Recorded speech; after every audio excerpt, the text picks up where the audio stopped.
Serial रिश्ता क्या कहलाता है कि आगे के आने वाले एपिसोड काफ़ी ज़्यादा इंटरेस्टिंग और ट्विस्ट भरे होने वाले हैं, क्योंकि यहाँ पर आपको देखने को मिलने वाला है कि जो अरमान है वो अबीरा के पास से लौट के आता हुआ नजर आता है। लेकिन यहाँ पर जब घर से बार बार कॉल जाता है तो अरमान किसी का कॉल नहीं उठाता है और उसका फ़ोन आउट ऑफ रिचेबल बताता है। तो ये सुनने के बाद घर पर सब लोग होते हैं परेशान।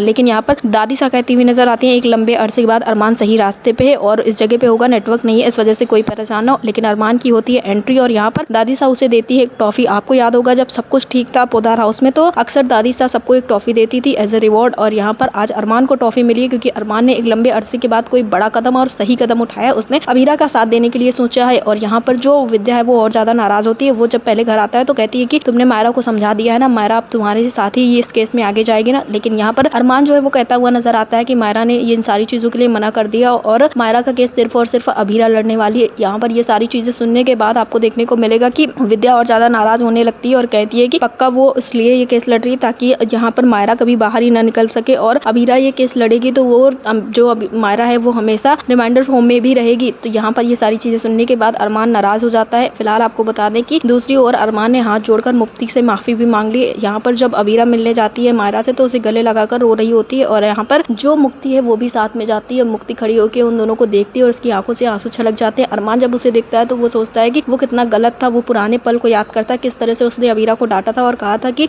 रजत क्रिमिनल है ना कि यहाँ पर मेहर क्रिमिनल है। और ये चीजें सोचते सोचते वो काफी ज्यादा परेशान हो जाता है और मुक्ति के सामने हाथ जोड़कर माफी मांगने लगता है। लेकिन मुक्ति कहती है कि इन सारी चीजों की कोई जरूरत नहीं है, वो सिर्फ और सिर्फ इस वक्त पर मायरा और अबीरा का जो मोमेंट है उसको कैप्चर कर ले। और ये सारी चीजें सुनने के बाद अरमान और ज्यादा परेशान हो जाता है। फिलहाल आपको बता दें कि एक बड़ा सच भी खुलने वाला है। अब यहाँ पर आपको देखने को मिलने वाला है कि अबीरा के हाथ लग गए हैं वो पेपर्स जो कि कस्टडी के हैं, और ये कस्टडी के पेपर कुछ ऐसे हैं जिसमें ये लिखा हुआ है कि अबीरा ने कस्टडी के पेपर भेजे हैं। अब यहाँ पर आपको देखने को मिलने वाला है ये सच्चाई अबीरा खोलने वाली है सबके सामने। तो अब आगे चलकर विद्या के लिए खड़ी हो सकती है बड़ी मुश्किल। फिलहाल होंगे बड़े धमाके, और ऐसे ही बड़े धमाकों को जानने के लिए हमारे चैनल को सब्सक्राइब करें, वीडियो को लाइक करें और शेयर करें।